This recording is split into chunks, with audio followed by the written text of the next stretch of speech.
l'enregistrement. Excellent. Bienvenue donc à ce webinaire d'introduction à la gouvernance partagée. C'est un webinaire qu'on donne régulièrement tous les quelques mois pour voilà, présenter un petit peu qu'est-ce qu'il y a là derrière, qu'est-ce qu'on entend derrière ce terme de gouvernance partagée, quels sont les outils concrets, aussi mieux comprendre l'état d'esprit et les outils, et puis permettre aussi de donner des clés de compréhension commune au sein des équipes. On a ici une équipe un peu plus grande parce que souvent on a différentes représentations de ce que c'est, de ce que ça veut dire que la gouvernance partagée, et donc ça mérite de se mettre un petit peu au diapason. Donc le titre est «Est-ce que ça fonctionne vraiment?» Je vous le reformule ici de comment ça fonctionne vraiment, puisque nous c'est ce qu'on amène dans les organisations, on le voit fonctionner, on fonctionne comme ça dans notre équipe d'Instant Z. Donc ici la question serait effectivement plutôt du comment ça fonctionne. Hem Et puis, tout d'abord, à qui s'adresse ce webinaire? Donc principalement aux dirigeants, dirigeantes, visionnaires ou sur le départ, des porteurs de projets, membres d'une organisation de l'économie sociale et solidaire qui portent les valeurs que sous-tendent la gouvernance partagée et qui souhaitent connaître ce système de management.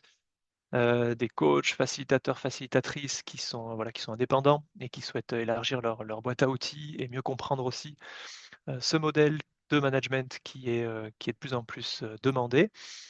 Des chargés de formation, de direction de ressources humaines ou des personnes proches de la direction. Vous êtes ici au bon endroit, soyez les bienvenus. Et puis si vous n'êtes pas là-dedans, ben, vous êtes quand même les bienvenus. Moi, c'est Benjamin Cléry, je travaille à l'Instant Z depuis 5 ans maintenant, et ça fait 9 ans que j'accompagne des organisations, des équipes de travail pour allier efficacité et qualité relationnelle dans leur collaboration. Alors j'ai un parcours dans le milieu de la microfinance en tant qu'auditeur, et puis ça m'a amené à à apprécier travailler avec les équipes et développer cet intérêt voilà, de pouvoir aider les équipes à mieux travailler, mieux collaborer ensemble. Et quand j'ai découvert les outils de la gouvernance partagée et la manière dont le proposait l'Instant Z, je me suis dit, voilà les outils concrets pour réaliser ce que j'avais comme image idéale d'une équipe qui fonctionne, qui est très efficace et qui en même temps prend le soin des relations entre ses membres. Et puis depuis 5 ans, du coup, j'ai donné une cinquantaine de formations, accompagné une trentaine d'organisations. Alors certaines voilà, de manière très ponctuelle et d'autres plus sur le long terme. 2 mots sur l'Instant Z. Donc à l'Instant Z, notre punchline, c'est libérer le potentiel de votre organisation à travers voilà, ce système de management qui est la gouvernance partagée, et à travers aussi l'accompagnement des personnes pour les amener dans des postures de collaboration, des postures de confiance, des postures de lâcher prise. On a 4 grands pôles dans nos services à l'Instant Z. Le pôle gouvernance partagée que je vous présente plus spécifiquement maintenant. On a aussi un pôle People and Culture qui travaille sur la partie RH, notamment RH stratégique. Un pôle plutôt coaching et médiation, coaching individuel ou collectif, et puis médiation pareil, individuelle, enfin entre 2 personnes ou au niveau d'un groupe.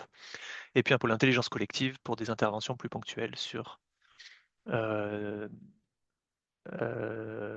des bilans collectifs, des définitions de stratégies collectives, tous les, les situations, les thématiques où on a besoin d'outils d'intelligence collective.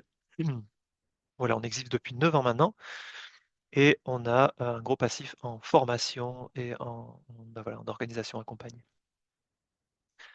Voilà un petit peu nos visages. On a une équipe plutôt sur la région Suisse romande, une équipe plutôt sur la région France. Et puis on a des expertises particulières, la médiation pour Cécile, People and Culture RH pour Nathalie, et qualité, et puis le coaching individuel aussi pour Cédric.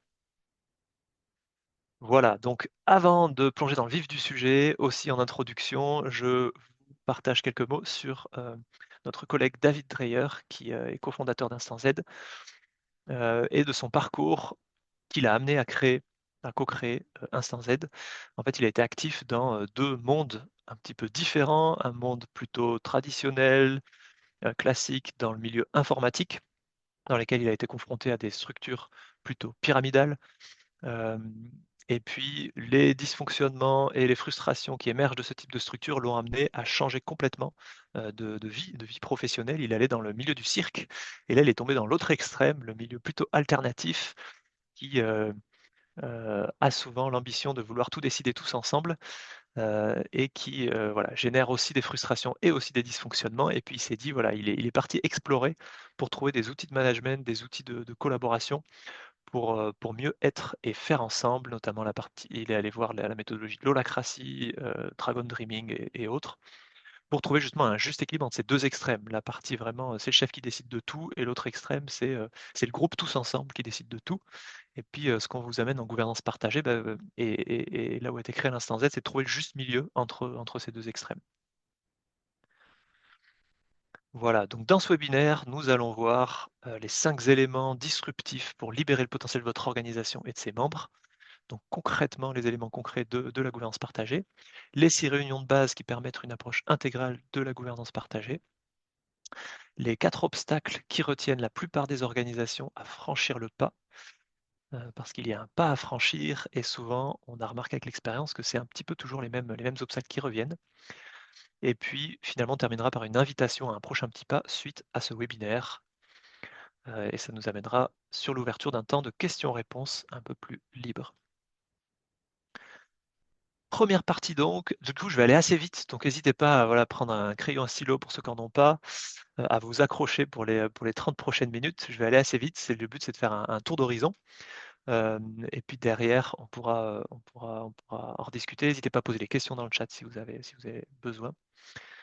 Voilà, donc première partie, le moyen de libérer tout le potentiel de votre organisation. Si on veut libérer le potentiel d'une organisation, eh bien en fait, il s'agit de libérer le potentiel de ses membres. Et d'avoir une organisation finalement où chaque personne, chaque membre de l'orga se sente reconnecté à son pouvoir d'agir, hem, se sente responsable et autonome dans les tâches qui lui sont confiées, se sente au service d'une organisation qui a du sens, qui spécifie, qui clarifie ce sens derrière le travail qu'on fait, qui se sent soutenu par ses collègues et aussi par la structure en tant que telle. Et qui se sentent valorisés dans ses talents et ses compétences. Donc, c'est à travers ça qu'on arrive à libérer le potentiel d'une organisation. Donc, on va voir concrètement comment on s'y prend. Et en amont d'outils concrets, juste un petit tour d'horizon sur les différents modèles de gouvernance et le modèle de gouvernance partagée, du coup, comment il se distingue vis-à-vis des autres. Et pour ça, on a l'image du donut, vous allez vite comprendre pourquoi. Donc, premier modèle de gouvernance, c'est structure de type pyramidal. Ou autorité centralisée. Sur ce schéma, si notre organisation est représentée par un cercle avec les carrés, c'est les membres de l'organisation. Au centre, on aurait un gros carré rouge, c'est le ou la chef de l'organisation ou la direction.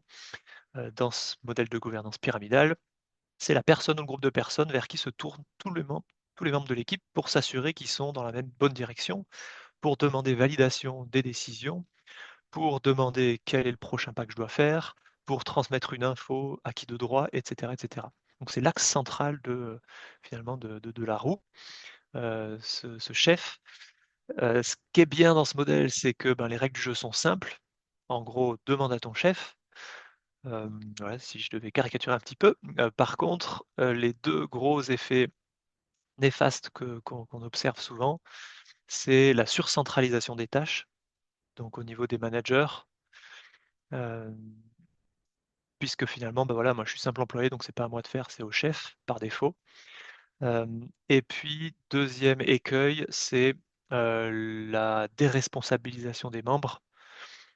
De nouveau, je perçois des problèmes, mais finalement, voilà, moi je me cantonne à ce qu'on me demande de faire, et c'est pas à moi de mettre la main à la pâte ou de m'attaquer un petit peu à des gros problèmes. Donc on remarque un petit peu des schémas de déresponsabilisation au sein des membres qui se reposent beaucoup sur les chefs. Donc certains groupes, notamment dans les milieux alternatifs, comme je mentionnais tout à l'heure, ont dit: «Nous, on veut plus de chefs». Donc on balance cette casquette par-dessus bord, on se retrouve avec notre fameux donut, une organisation à centre vide. Et pour nous, là, de nouveau, on peut tomber sur 2 écueils. Le premier, c'est celui-ci, c'est une organisation, une gouvernance qu'on dirait, horizontale, c'est-à-dire, comme il y a plus de verticalité, en fait, on décide de tout tous ensemble.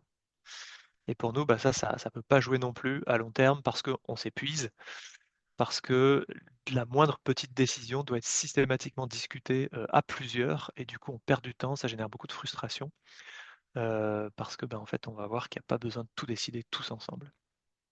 Deuxième écueil qu'on retrouve s'il n'y a pas cette casquette de chef et qu'il y a rien d'autre à la place, eh bien, c'est que chacun finalement, chacun, chacune va tirer dans la direction qui lui semble la plus juste en fonction des projets, qui lui sont, confiés, mais sans avoir aucune manière de savoir si, je tire dans une direction qui correspond à la direction du groupe. Donc c'est ce qu'on pourrait observer dans des startups. Si on est très peu nombreux, ça peut encore aller parce qu'on se parle beaucoup, on est beaucoup ensemble. Mais dès qu'on commence à grandir, ça commence à se disperser, à se disloquer dans tous les sens. Voilà, c'est ce qu'on appellerait une gouvernance de type douocratie, c'est-à-dire, le pouvoir aux personnes qui font. Et puis finalement, voilà, si on devait schématiser la gouvernance partagée, eh bien on la schématiserait de cette manière-là, c'est qu'au centre du donut, au lieu d'avoir une personne ou un groupe de personnes, on se retrouve avec un ensemble de règles du jeu communes, sur lesquelles les membres peuvent se reposer pour s'assurer d'allier autonomie dans leurs tâches et alignement avec les autres, avec le reste de l'équipe, de l'organisation, pour tirer ensemble dans une direction, qui est commune. Et donc il s'agira de voir, bah, voilà, quelles sont toutes ces règles du jeu, qu'il s'agit de mettre en place. Donc c'est plus compliqué comme règle du jeu que juste, demande à ton chef. C'est, assure-toi que tu peux le faire, que c'est dans ton périmètre d'autonomie. Vérifie que c'est une décision qui t'incombe à toi ou bien si c'est une décision qui incombe à une équipe et si oui, laquelle, et cetera, et cetera.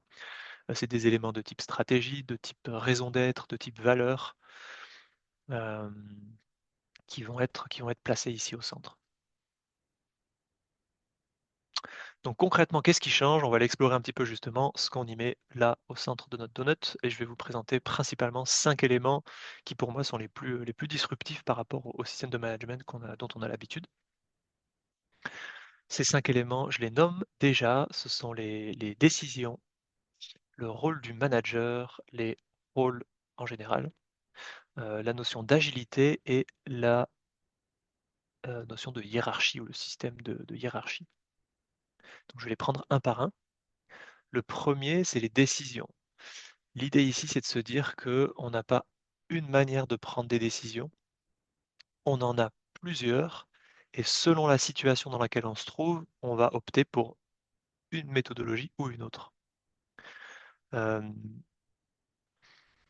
Si notre organisation est représentée ou notre projet est représenté par un arbre, comme vous le voyez ici, quand on parle des racines du projet de l'organisation, eh bien, on va choisir des modes de décision qui sont plutôt collectifs parce qu'on va vouloir s'assurer de l'engagement des membres. Donc ça va prendre plus de temps, mais on a envie de prendre ce temps parce qu'il s'agit des racines de notre arbre. Si nos racines ne prennent pas, ben, notre arbre va pas pousser. Donc on accepte là de prendre du temps pour faire des processus de décision de type consensus ou consentement, sans rentrer dans les détails du comment ça se passe. Qui sont des décisions plutôt collectives et plus on va vers les feuilles de l'arbre, pardon, les fruits, plus on est dans l'action, dans l'opérationnel et plus on va confier l'autorité aux membres, de l'équipe pour que les gens individuellement se sentent légitimes de décider seuls, de manière autoritaire, vis-à-vis des autorités des périmètres qui leur seront confiés. Parce que potentiellement, bah, c'est les personnes compétentes et les personnes concernées, donc il n'y a pas de raison qu'elles doivent référer à un groupe ou à une autre personne tierce, hem, avant de prendre leurs décisions et d'aller de l'avant. Voilà, puis il y a la consultation, le vote, je vais rapidement, j'ai pas besoin de rentrer dans les détails qui viennent nuancer un petit peu. La consultation vient nuancer la partie autoritaire, dans le sens où avant de décider, je dois consulter un certain nombre de personnes, et le vote, on l'utilise principalement pour des questions, statutaires ou pour aller très vite, pour voter collectivement très vite, mais c'est dangereux parce qu'on n'entend pas dans le vote les personnes qui sont contre, les raisons pour lesquelles elles sont contre et s'il y a des bonnes raisons, on risque de passer à côté. Voilà. Mais l'idée ici, c'est vraiment de se dire, en gouvernance partagée, de la manière dont on l'amène à l'instant Z, il n'y a pas un seul mode de prise de décision. On passe pas de l'autoritaire à tout tous ensemble. Il y a différentes manières de décider, des manières plutôt individuelles, plutôt collectives. Et euh, ce qui va nous dire quelle manière on va utiliser, ça va être la situation, la thématique, ce sur quoi on veut décider, qui nous orientera. Deuxième élément disruptif, c'est le découpage du rôle classique du manager. Si on fait la liste un petit peu de toutes les tâches qui incombent au manager dans les structures pyramidales, on se retrouve souvent avec une très très longue liste de tâches. Et ici, l'idée, c'est de se dire, bah, en fait, toutes ces tâches, elles sont importantes. En fait, il ne s'agit pas de juste balancer ce rôle-là par la fenêtre, parce que toutes ces tâches, elles doivent être faites. Il s'agit par contre peut-être de ne pas les centraliser à une seule personne, au responsable d'équipe, mais plutôt de les distribuer au sein de l'équipe. Alors, on ne va pas toutes les distribuer, on va garder un certain nombre de tâches au sein du responsable d'équipe. Donc, il reste un responsable d'équipe dans notre manière de promouvoir la gouvernance partagée. Par contre, il y a des rôles, par exemple le rôle facilitation, faciliter les séances, faciliter les prises de décision collectives, les processus d'intelligence collective, qui lui serait confié à quelqu'un d'autre que le responsable d'équipe. Le rôle qu'on appelle mémoire ou prise de notes pour prendre note des PV et aussi pour se souvenir des décisions passées, pour être la personne référente dans notre système d'information au niveau de notre équipe. On le confierait aussi à une autre personne. Le rôle lien pilotage, ce serait notre nouveau manager, si on veut, donc qui garde un certain nombre de tâches de l'ancien job du manager, mais ces tâches sont réduites à principalement l'attention aux objectifs de l'équipe et l'attention aux membres de cette équipe, que les membres soient à la bonne place, euh, avec les bons rôles, les bonnes tâches. Et puis, euh, un rôle supplémentaire qu'on confierait à quelqu'un d'autre encore, ce serait le lien de représentation. Et là, l'idée, c'est de découper euh, ce double lien, c'est-à-dire si je suis responsable d'une équipe, eh bien, je dois, dans un modèle traditionnel, défendre les intérêts de la direction auprès de l'équipe et en même temps défendre les intérêts de l'équipe auprès de ma direction. Et ces intérêts, ils ne sont pas toujours les mêmes. Certaines fois, ils s'opposent et donc je me retrouve à devoir choisir lequel je vais défendre, donc les fesses entre deux chaises, qui peut être une situation très désagréable. Si vous avez été manager, vous l'avez probablement déjà vécu. Et là, l'idée, c'est de se dire, bah, en fait, on a deux casquettes. Le lien pilotage qui se concentre de faire redescendre les besoins de la direction auprès de l'équipe, et le lien représentation qui se concentre de faire remonter les besoins de l'équipe auprès de la direction. Voilà, c'est ce qu'on appelle les rôles structurels. Il peut y en avoir d'autres. Voilà, ça c'est un peu un point de départ. Mais en tout cas, le but c'est de décentraliser, travailler sur ce rôle de manager pour décentraliser les tâches et éviter ce qu'on appelle aussi les goulots d'étranglement dans des organisations. Troisième élément disruptif, ce sont les rôles opérationnels, pas structurels cette fois-ci. Ce qu'on voit souvent quand on arrive dans des équipes et qu'on demande quels sont vos cahiers des charges, c'est qu'il y a deux situations, soit on n'en a pas, ça c'est assez souvent dans les assos, euh, c'est-à-dire ben, on a des grands titres, oui ben, c'est un tel qui s'occupe de la communication, une telle qui s'occupe de la recherche de fonds, etc. Mais en fait on n'a jamais vraiment défini concrètement ce qu'il y a là derrière, ce qu'on attend de ce rôle. Et puis l'autre situation, c'est des longs cahiers des charges de 6, 7, 8 pages qui décrivent en long, en large, en travers comment la personne doit faire son travail. Et donc c'est un système très enfermant euh, et puis très peu flexible, parce que bien souvent c'est défini une fois, puis on y revient alors au mieux tous les ans dans les entretiens annuels, et au pire pas, ou une fois tous les 5-6 ans quand on se rend compte qu'en fait ça n'a vraiment plus rien à voir avec ce que font les personnes en charge de ces casquettes. Donc là le but c'est de se dire un rôle opérationnel c'est un plus petit élément. Et une personne peut en avoir plusieurs. Donc c'est pas une personne, un statut, c'est une personne, plusieurs rôles. Et puis ces rôles sont définis avec trois dimensions. On définit le strict minimum, en deux mots, qu'est-ce que le rôle fait et pourquoi c'est important, c'est ce qu'on appelle la raison d'être. Ici, dans notre exemple de rôle entretien, euh, ce serait assurer la propreté, la convivialité de nos locaux. Ça, c'est le qu'est-ce que je fais. Pourquoi? Pour que les participants passent un moment agréable chez nous. Ça, c'est le sens derrière le travail que je fais dans ce rôle, le sens que fait ce rôle. Certaines fois ça suffit, d'autres fois ça suffit pas. Il s'agit de préciser un certain nombre de tâches que si elles sont pas faites, d'autres membres de l'équipe vont avoir un souci. Donc là, on fait pas la longue liste de tâches exhaustives de ce que doit faire la personne, sinon on lui explique comment doit faire son travail. Puis ça, on ne veut pas tomber là-dedans pour lui laisser toute la liberté de définir comment elle va assurer la propreté et la convivialité des locaux. Donc on va juste mettre dans les attendus les tâches que si elles ne sont pas faites, il va y avoir un problème. Par exemple ici, assurer une permanence de 7 heures à 19 heures les jours ouvrables, c'est-à-dire on ouvre les portes, je sais pas, du centre de formation, si on est ici dans un centre de formation, à 7 heures et on sait qui c'est qui ouvre les portes pour pas que quelqu'un se retrouve devant porte fermée en pensant que c'était quelqu'un d'autre qui. Hem, voilà et puis troisième élément, donc raison d'être, attendu et troisième élément, domaine d'autorité, ce sur quoi la personne qui a le rôle peut décider seule. Et là, je reviens à mes différents modes de prise de décision de tout à l'heure. À travers ces fiches de rôle, on vient distribuer l'autorité, c'est pour ça qu'on appelle certaines fois aussi la gouvernance distribuée. On vient distribuer l'autorité aux différents membres, des équipes. Bah, voilà, les personnes qui sont compétentes et concernées vont pouvoir décider seules sur un certain nombre de choses.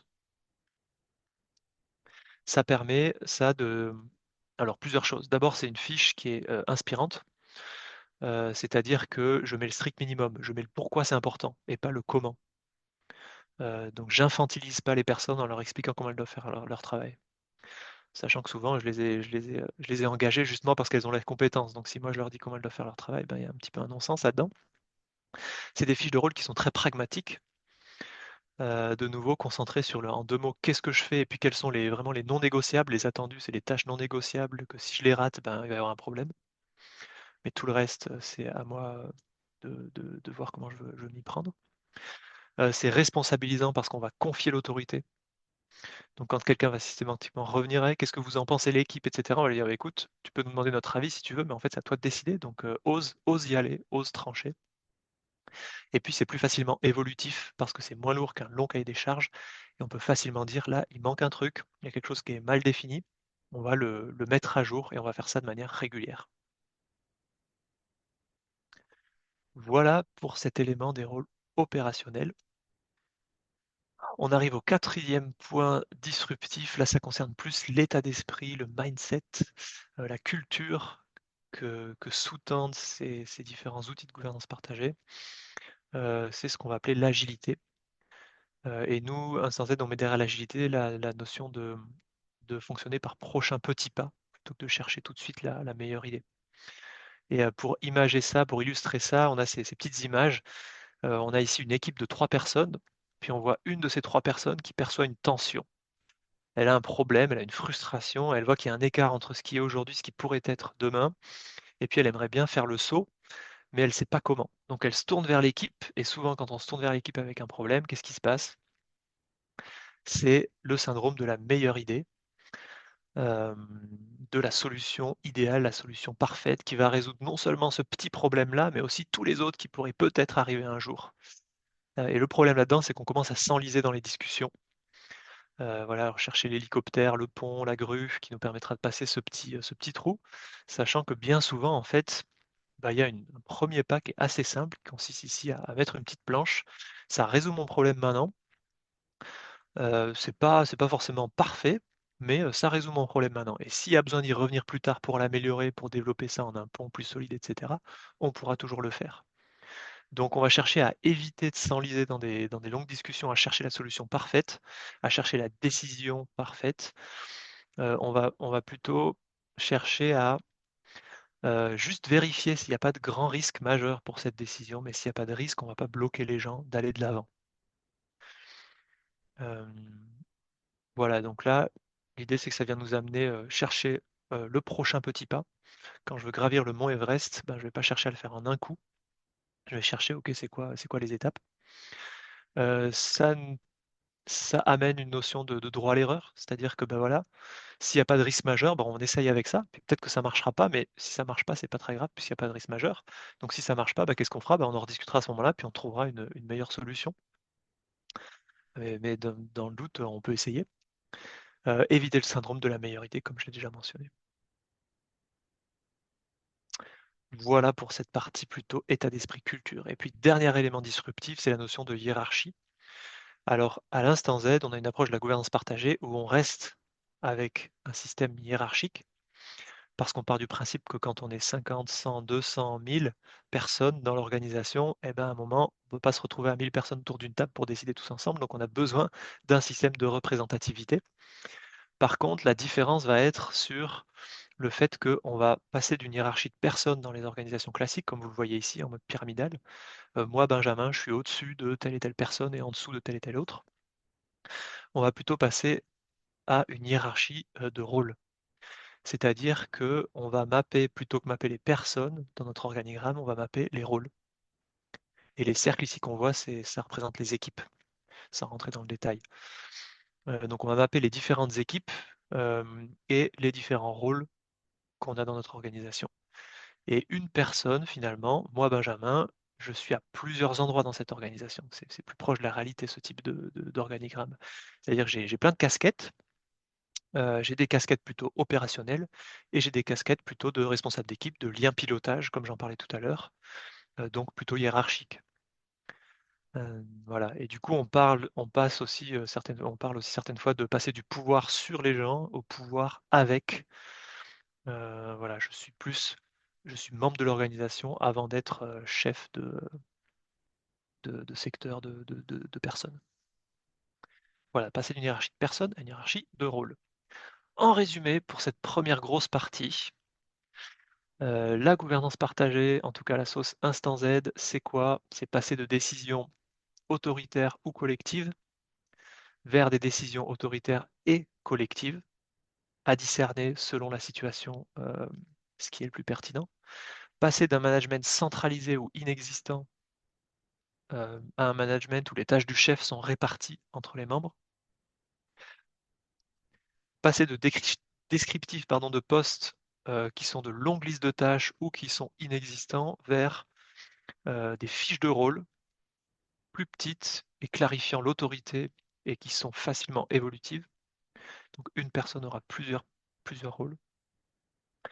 Passer en termes d'état d'esprit, passer de prévoir et contrôler ou de systématiquement chercher la meilleure idée à un état d'esprit, on est dans le ressentir et ajuster et on recherche le prochain petit pas.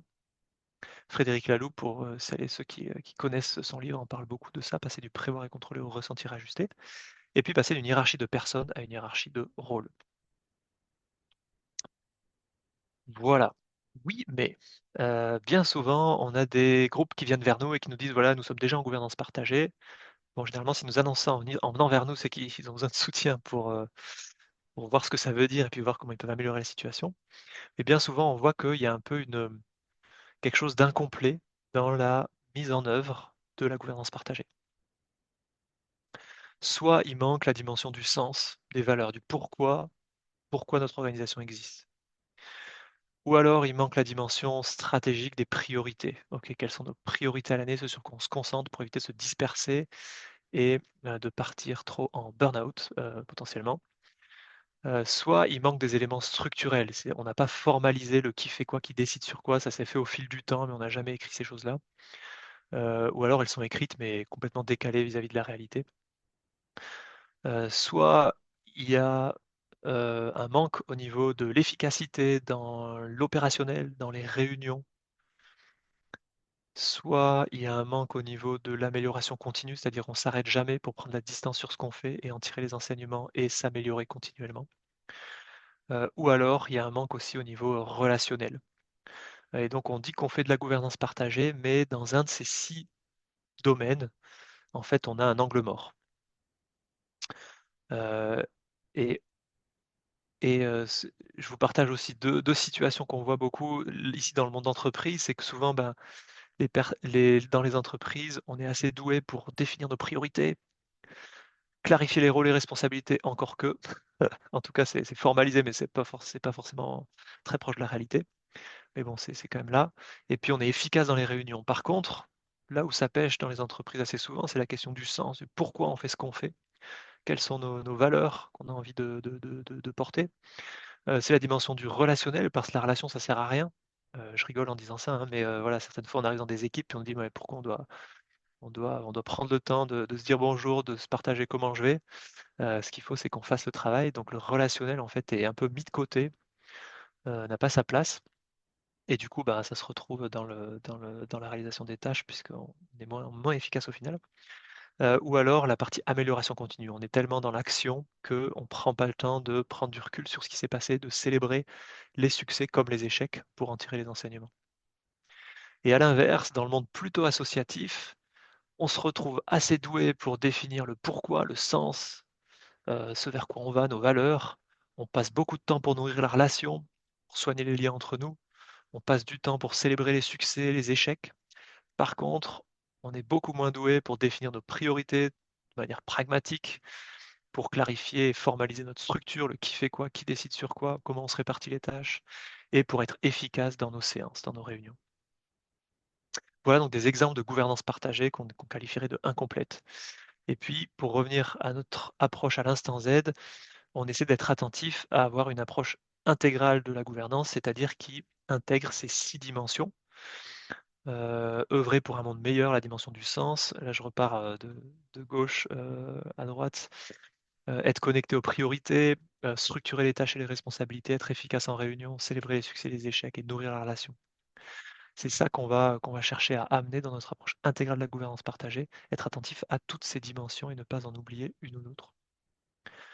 Voilà, et puis notre but là-dedans, c'est de, voilà, de réconcilier l'efficacité et l'humanisme, hem, dans notre vie d'équipe. Pour ça, on a rendu visible donc ces 6 dimensions dont je viens de parler dans cette carte, on appelle ça la démarche Z. Alors c'est une carte qui se veut être un point de départ, qui soit cohérent et qui soit, complet. Pour autant, on ne veut pas être dogmatique, donc ça reste un guide et puis finalement, il peut y avoir plein d'outils différents, de manières différentes de nourrir chacune de ces dimensions. Nous, on amène un certain nombre d'outils, un certain nombre de propositions, mais ça peut en être d'autres qui remplissent la même fonction. Donc vraiment, c'est pas, à l'instant Z, on n'a pas cette approche de, méthode, vous appliquez toute la méthode ou rien du tout. On a plutôt cette approche de c'est pour ça qu'on appelle ça la démarche, de construire avec vous ce qui vous semble juste avec ces points d'attention et sur base d'une quand même d'un plan, d'une méthodologie quand même disons de base, standard, mais pas, comment dire? Dogmatique, quoi. Voilà, cette petite carte, vous la retrouvez sur notre site internet dans la section démarche Z et puis elle peut être utile pour faire un petit diagnostic, même un autodiagnostic. Tiens, où est-ce qu'on est bon? Où est-ce qu'on est moins bon? Qu'est-ce qu'on fait, clairement mal ou clairement pas du tout? Alors, j'en arrive maintenant aux 6 réunions qui, à elles seules, permettent l'approche intégrale de la gouvernance partagée. Parce que jusque-là, ça peut paraître compliqué de mettre tout ça en place. Et puis le but de cette petite partie-là, c'est de vous montrer qu'en fait, c'est pas si compliqué que ça. Alors vous allez me dire 6 réunions, waouh, encore des réunions. Moi, je pensais que dans une méthodologie de management efficace, on a plus de réunions ou pas. Alors l'idée, c'est pas d'avoir plus de temps de réunion, c'est de mieux segmenter votre temps de réunion. Donc structurer et identifier la juste fréquence des réunions permet finalement de gagner du temps derrière. Parce qu'on est plus efficace, plus fluide dans nos discussions dans les séances. Ces 6 réunions, vous l'avez peut-être deviné, mais elles concernent finalement les 6 espaces, les 6 dimensions que je vous ai présentées juste à l'instant. Une réunion qui vient nourrir le besoin de l'opérationnel, de l'action. Ça, c'est probablement la plus fréquente. Là, je les ai classées par ordre de fréquence, peut-être toutes les semaines. Une réunion qui vient nourrir le besoin de se structurer, de formaliser notre structure et de la mettre à jour, de la faire évoluer au fil du temps, c'est les réunions de réorganisation, peut-être une fois par mois ou une fois tous les 2 mois. Des réunions pour faire de l'amélioration continue, pour s'arrêter dans l'action, prendre de la hauteur et tirer les enseignements de nos expériences. Ça, c'est la partie bilan que je mentionne ici. Peut-être une fois tous les semestres. Une réunion pour définir nos axes prioritaires, la réunion stratégique. Une réunion pour soigner ou un temps, c'est peut-être pas une réunion, mais c'est un temps pour soigner la relation. Alors c'est une sortie au vert avec une activité kayak, c'est très bien, mais avec peut-être aussi des outils pour se donner du feedback, se demander pardon, vraiment tout ce qui peut créer du lien en bilatéral, en groupe. Voilà, qu'est-ce qu'on a pour nourrir ça, pour nourrir cet aspect relationnel? Et puis finalement, une réunion pour nourrir la notion du sens. Quelle est la raison d'être de notre organisation? Est-ce que si ça fait 30 ans qu'elle est là, est-ce qu'elle est toujours d'actualité ou est-ce qu'il faut la faire évoluer? Hem, Quelles sont nos valeurs? Est-ce qu'il y a besoin de revenir dessus et cetera? Puis là, c'est peut-être tous les quelques années. Donc vous voyez, il ne s'agit pas de prendre plus de temps en réu, il s'agit de mieux structurer nos réunions. Donc ce qu'on fait quand on arrive chez des clients, dans des équipes, eh bien on leur demande, OK, sur l'année, c'est quoi toutes les réunions que vous avez? Et puis on regarde cet agenda sur l'année et on essaie de segmenter. Et donc juste là, c'est pour ça que je vous dis, c'est pas si compliqué que ça, c'est que vous pouvez imaginer faire ça pour vous-même et de vous dire, tiens, vous posez la question en sortant de ce séminaire, bah tiens, de ce webinaire, pardon, quelles sont les réunions qu'on a sur l'année? Et puis, est-ce qu'on vient nourrir chacune de ces dimensions? Est-ce qu'il y en a qui tombent systématiquement à la trappe? Parce que bien entendu, souvent, on a la tête dans le guidon, donc on fait de l'opérationnel tout le temps, et puis on prend jamais le temps de prendre du recul, de faire le bilan, de faire de la réorganisation, de définir nos priorités, et cetera.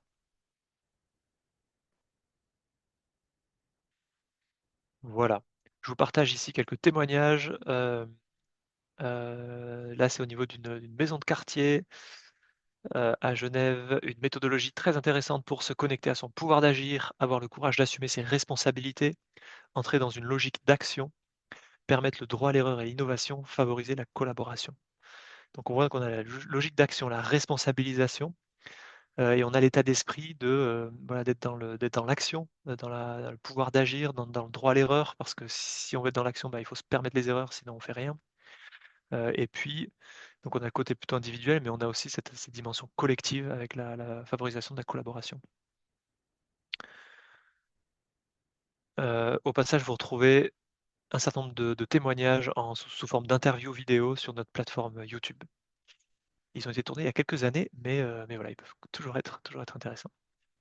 Retour sur le programme de ce webinaire. Alors, parce que l'heure avance, et puis on va laisser de la place un petit peu à vos questions aussi. Donc, on a vu les 5 éléments disruptifs pour libérer le potentiel de votre organisation, les 6 réunions de base qui permettent l'approche intégrale de la gouvernance partagée, et nous allons maintenant voir les 4 obstacles qui retiennent la plupart des organisations de franchir le pas.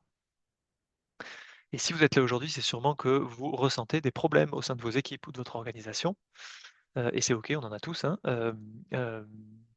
Et du coup, l'idée, c'est de se dire, si vous ressentez ces problèmes, qu'est-ce qui va vous freiner dans votre élan de chercher à les résoudre?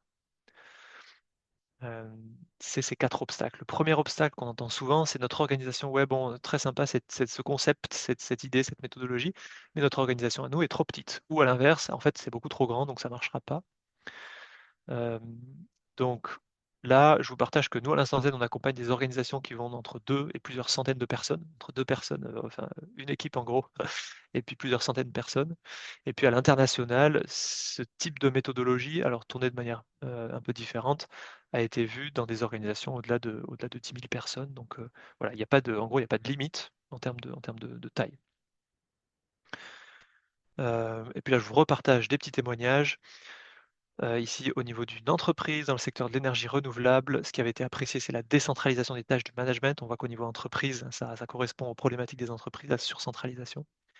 Une nouvelle culture d'amélioration continue, une plus haute capacité d'ajustement de la structure et de résolution de problèmes. Donc on est dans l'amélioration continue vraiment, et puis on est mieux capable de s'ajuster.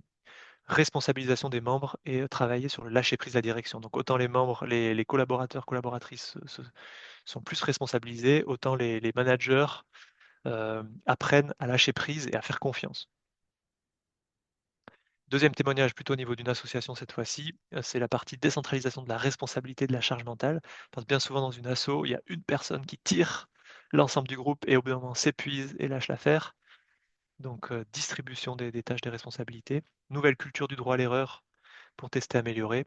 Plus haut niveau de collaboration et responsabilisation des membres qui se sentent reconnectés à leur pouvoir d'agir.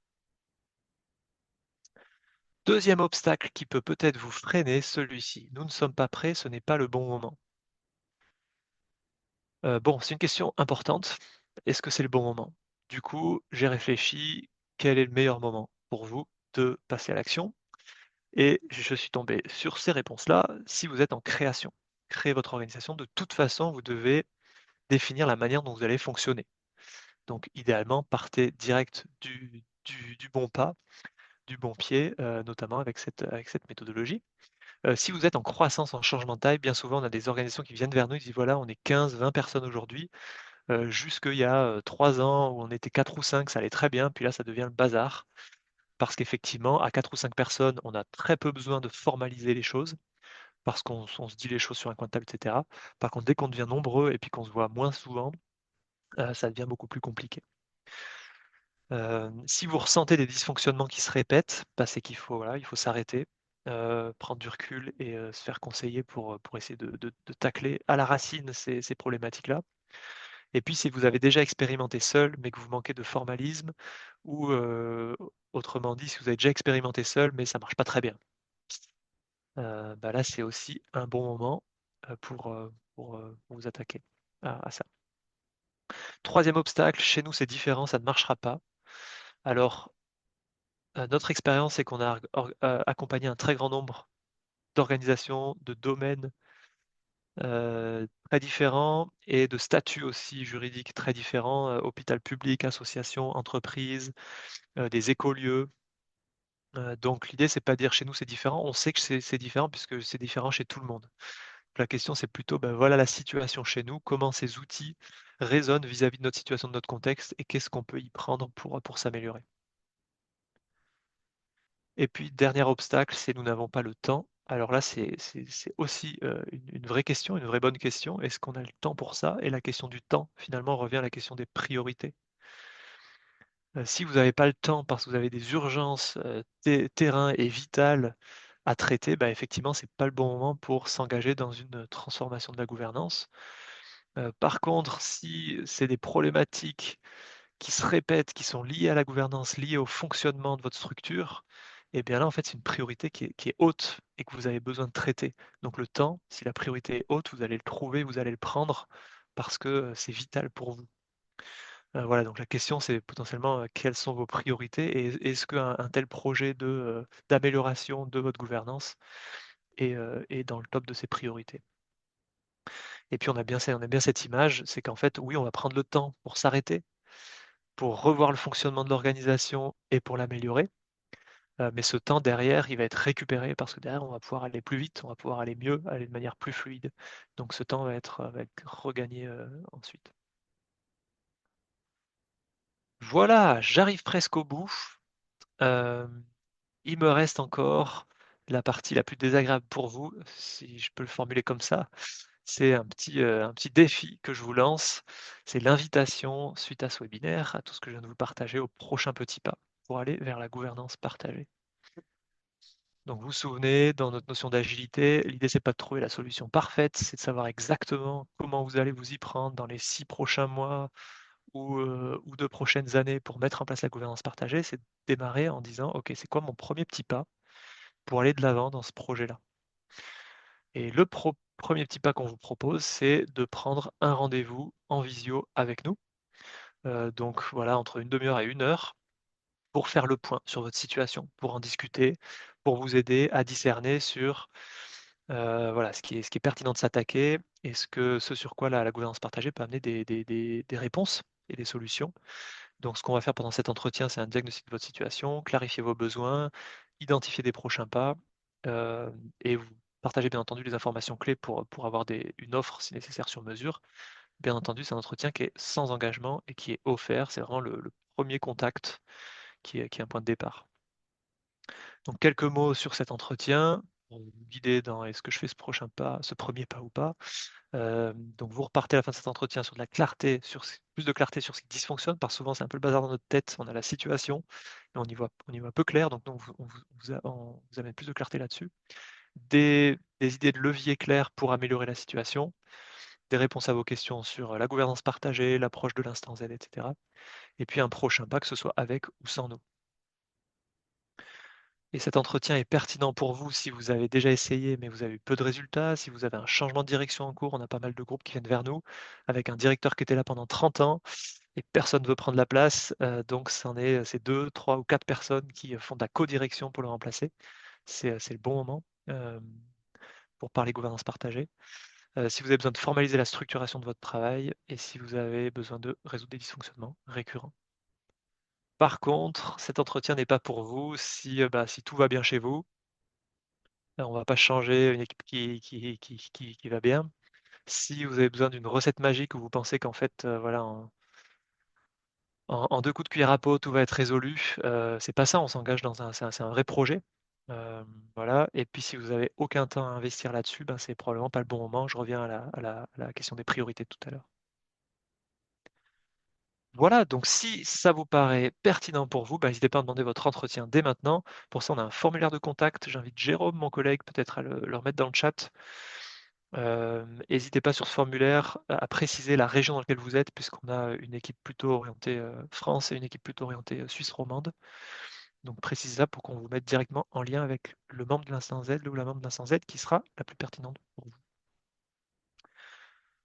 Voilà, donc on trouvera un moment pour vous, mais sachez qu'effectivement, entre ce premier contact puis le moment où ça commence, ben, potentiellement, il y a du temps qui passe. Donc si vous êtes pressé, ben, faites-le relativement rapidement.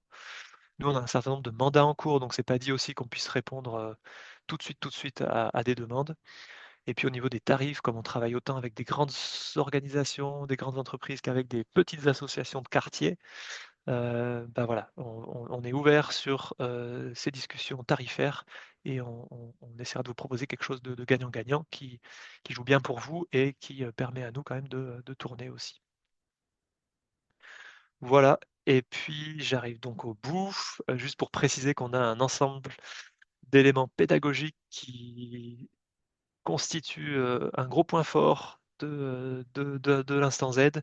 Donc que ce soit des outils informatiques pour visualiser une structure en cercle et rôle, notre plateforme en ligne, l'Académie Z, sur lequel vous retrouvez un ensemble de fiches pratiques, des supports pédagogiques professionnels, que ce soit support de cours ou fiches processus, et puis cette fameuse carte diagnostique que je vous ai déjà un petit peu partagée. Et on a aussi notre constitution, c'est-à-dire un exemple de règles du jeu formalisées en mode gouvernance partagée, que vous retrouverez aussi sur notre site internet.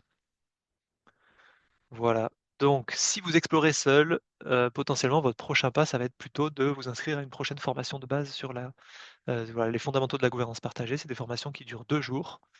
Et puis les prochaines dates, en Suisse, on sera à Yverdon les 26 et 27 mars. Il reste encore 3 ou 4 places, donc n'hésitez pas. Et puis en visioconférence, on propose aussi, donc c'est plus de 2 jours, c'est 5 matinées. Voilà, 3 heures tous les matins pendant une semaine, ce sera en juillet. Donc là, où que vous soyez, ben, c'est possible d'y participer. Voilà, j'arrive au bout. J'arrive au bout. On arrive donc à cette partie questions-réponses. Comme d'habitude, j'ai quand même fait un peu plus long parce que j'ai tout plein de choses que j'ai envie de vous partager. Donc, pour rappel, vos prochains petits pas, si c'est des enjeux organisationnels, ben, c'est plutôt un entretien pour en discuter, clarifier un petit peu la situation. Si c'est plutôt une exploration individuelle, eh bien, ce sera plutôt dans notre formation publique aux fondamentaux de la gouvernance partagée. Et j'invite Jérôme aussi à partager ce lien dans le chat.